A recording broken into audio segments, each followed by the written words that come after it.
The dining room glowed beneath the chandelier, its crystals scattering light across polished silverware and tall glasses filled with water that caught the reflection of candle flames. I stepped inside slowly, my hand brushing the frame of the doorway as if to remind myself I still belonged here, though the deed bore my husband's name and mine. This home now felt more like a stage my daughter controlled. Clarabelle's laughter carried across the table. Too loud, too sharp. She rose when she noticed me. Her dress fitted just so, her smile broad for the family gathered. Cousins and neighbors sat in neat rows, Damon at her side nodding silently. And at the far corner, Mr. Thaddeus Vayner adjusted his glasses. The same man who had served as our family's lawyer since Jonas was alive.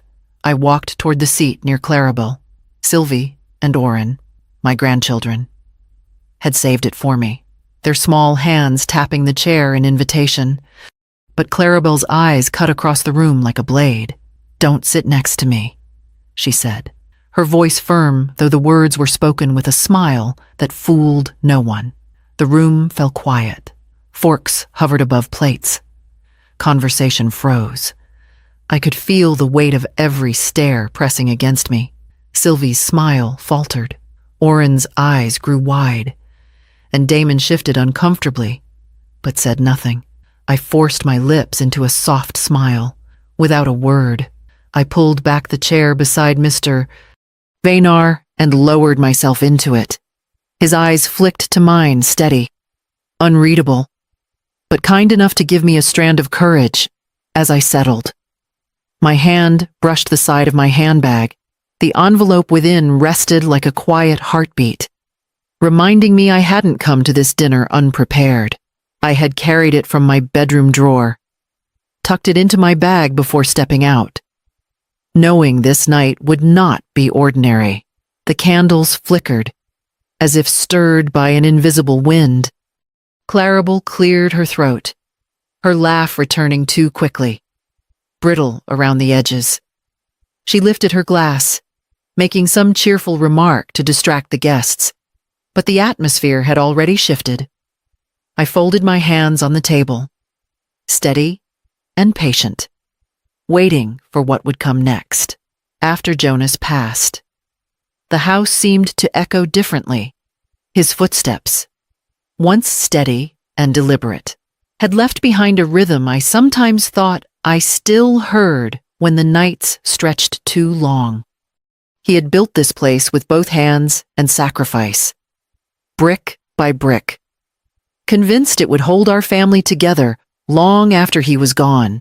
I remembered the years before the house stood at all, when I bent over sewing machines in Savannah's back rooms, patching suits for men who never learned my name, mending dresses too fine for me to wear.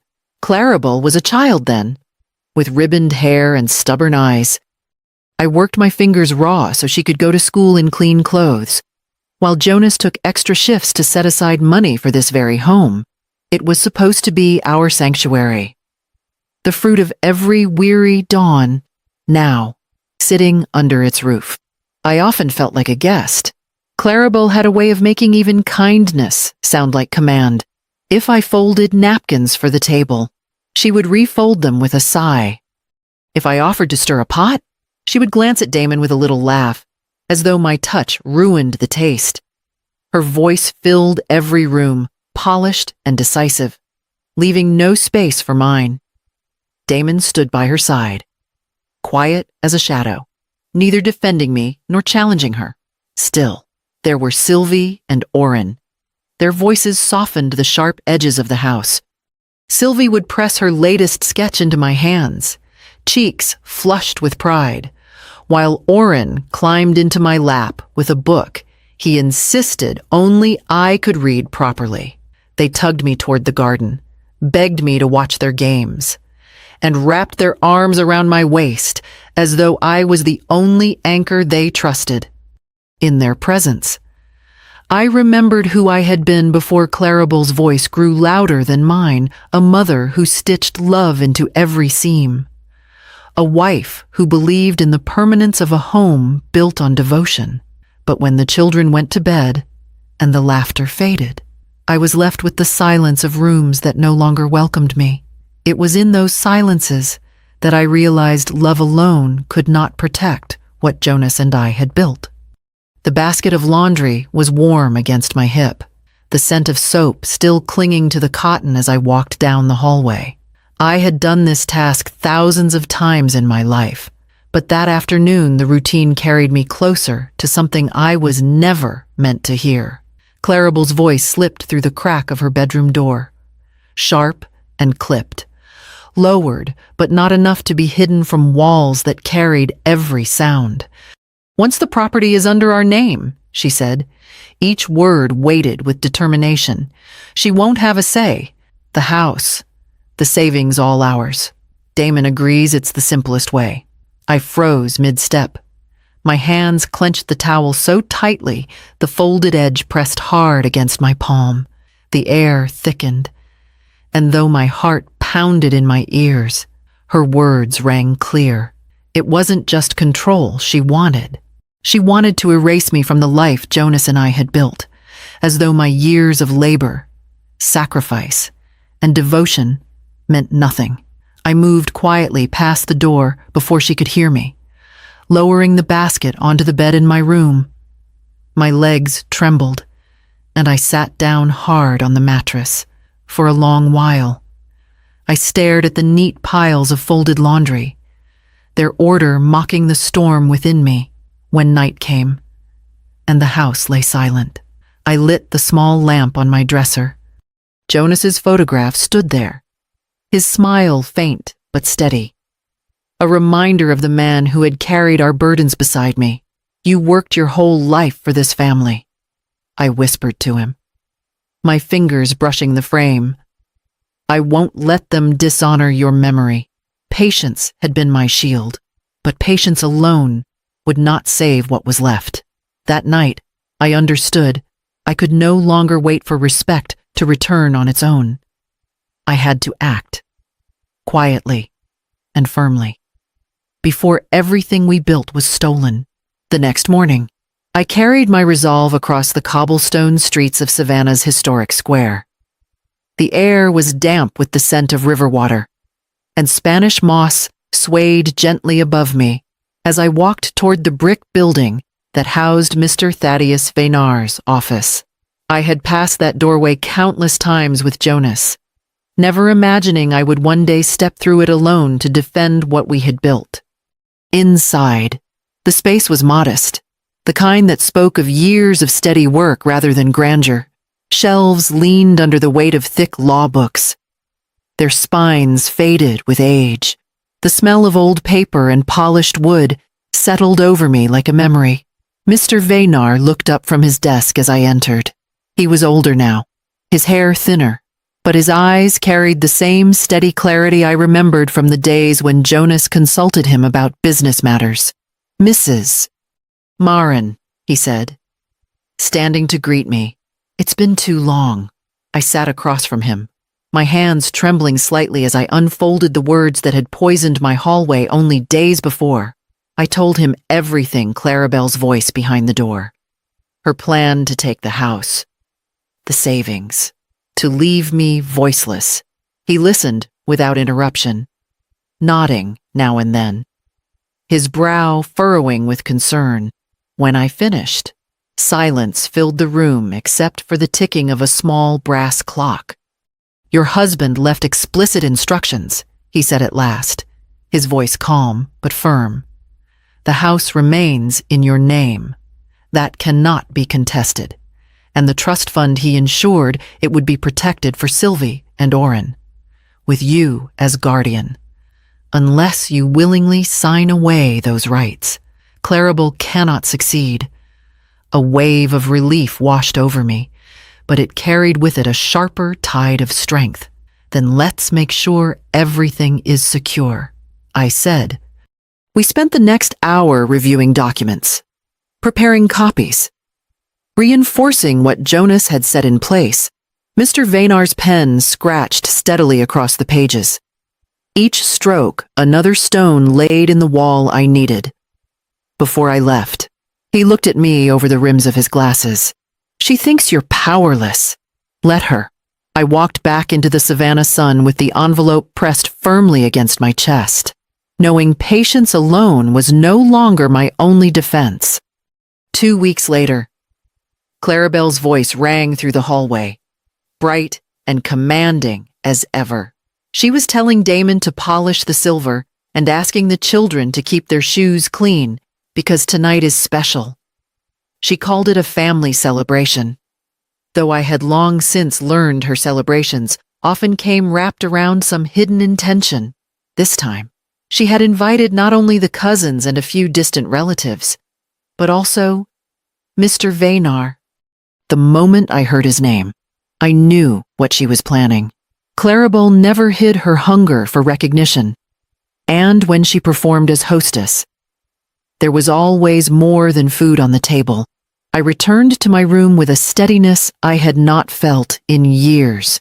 I opened the cedar wardrobe where Jonas's jacket still hung and chose the simple blue dress he had once admired.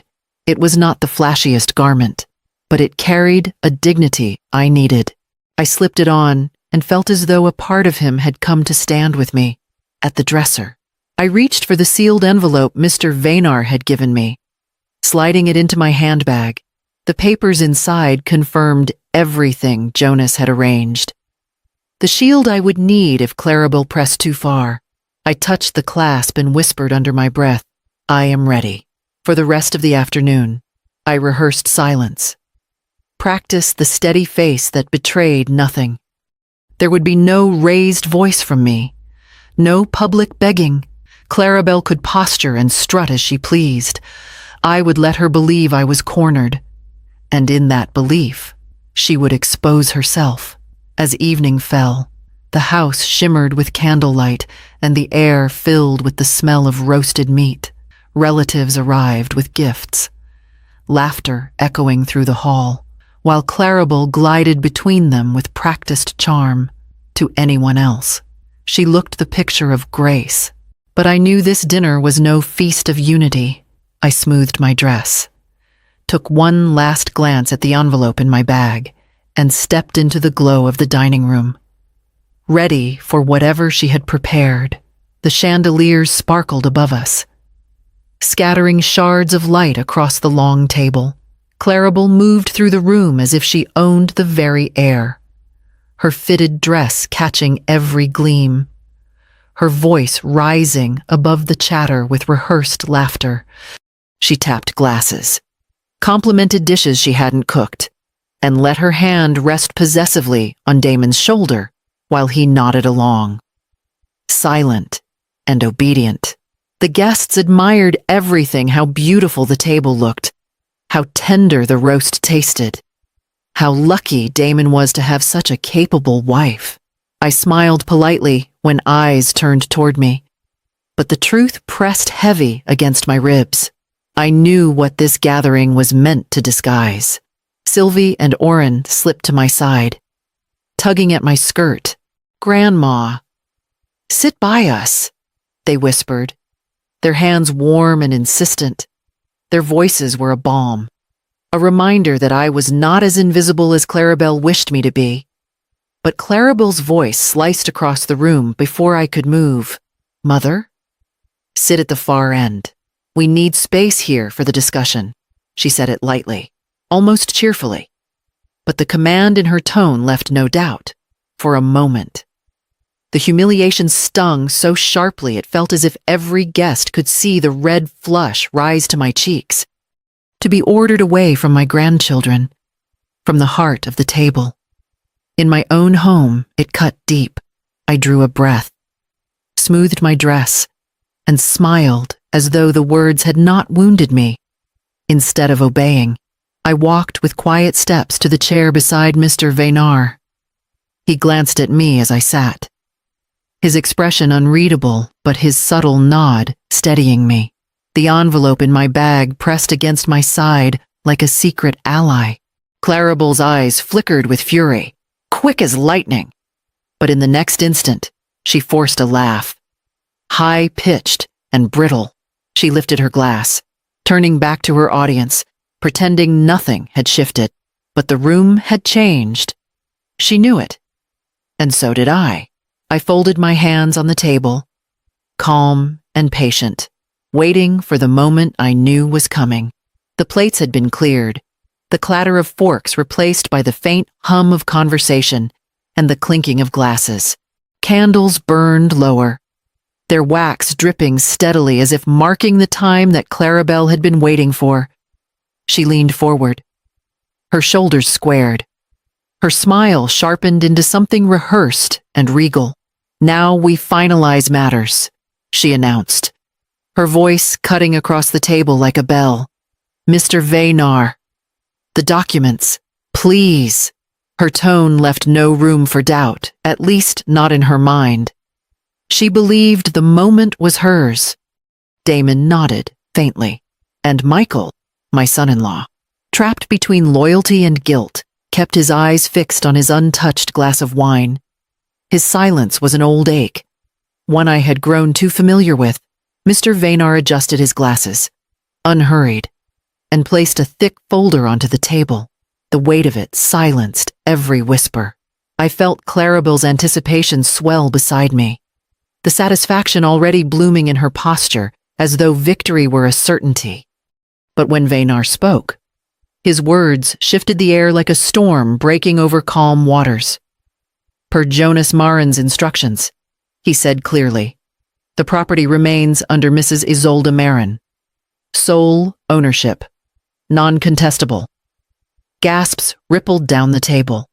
A cousin dropped his fork. Even the children stopped their quiet whispering, their eyes darting between us as if sensing something far greater than they could name. Clarabelle's smile faltered. Her mouth opening and closing once before, sound returned to her. "That's not what we discussed." Mr. Vaynar raised a hand, firm and unshaken. "The law is clear. Your father's wishes were precise." Her face flushed crimson, the practiced grace draining from her features as swiftly as the blood drained from mine when I had first overheard her schemes. Except this time, it was she who stood exposed. I kept my gaze steady, my hands folded neatly in my lap, while the silence thickened. For so long she had believed my quietness meant weakness. Now the truth sat on the table, heavier than any accusation I could have spoken. And still, the night was not finished. Clarabelle's hand came down hard on the table, rattling glasses and sending a fork clattering onto the floor. "She's too old to manage it." She spat, her composure finally cracking. "This is outrageous." The room stilled. Faces turned toward her, startled by the sudden fury that stripped away her charm. For years she had wrapped her ambition in a smile, but tonight the mask slipped clean away. Mr. Vaynar's voice cut through the tension, low but unyielding. "Age is not weakness. It is experience. Your father entrusted her for good reason, and the law affirms his decision." His words fell like a gavel, final and sharp. Damon lowered his eyes, his hand tightening around his glass, though he did not speak. The guests shifted in their seats, murmurs rising like wind before a storm. No one dared side with Clarabelle now, not when her anger boiled so plainly. Michael's voice broke through the din, rough at first, then steady. "Mom deserves this," he said, finally lifting his head. His gaze met mine, full of guilt that had been long in the making. Dad wanted it this way. I should have defended her sooner. The air changed with those words. My son-in-law had stood silent for so long, letting Clarabelle lead the chorus. But in that moment, his allegiance bent back toward truth. I turned to my daughter, my own voice calm but unshakable. "You told me to sit somewhere else," I said softly, the weight of my words carrying through the silence. "But I chose this seat because here, my voice is heard." Sylvie and Oren pressed against me, their small arms circling mine. their faces alight with trust. Their presence gave me more strength than any document could. Clarabelle's breath came fast, her fury boiling, but she had no words left to hurl.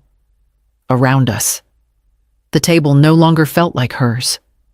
The battle she thought she controlled had already slipped beyond her grasp, and every guest could see it. The storm had broken, but its echoes had not yet settled. Weeks passed, and the house settled into a quieter rhythm. The frantic preparation of that dinner had left its scent behind, but now it was replaced by the gentle perfume of roses blooming along my windowsill. The sunlight poured through the glass each morning, warming the wood beneath my feet, and for the first time in years the air inside these walls felt like mine again. The trust for Sylvie and Oren was secured, signed and sealed beyond interference. Mr. Vaynar had made certain every clause was clear, every line unbreakable. The house remained legally in my name, as Jonas had intended. It was no longer a battlefield, but a home, and the weight I had carried for so long lifted each time I crossed a threshold. Clarabelle kept her distance after that night. She sent no messages except the occasional clipped email about school schedules. Damon, once her silent echo, grew almost deferential in his tone when we crossed paths, as if he too had seen something at that table that shifted his understanding of me. Every afternoon, Sylvie and Oren burst through the front door with their backpacks and laughter, their presence bright and unfiltered.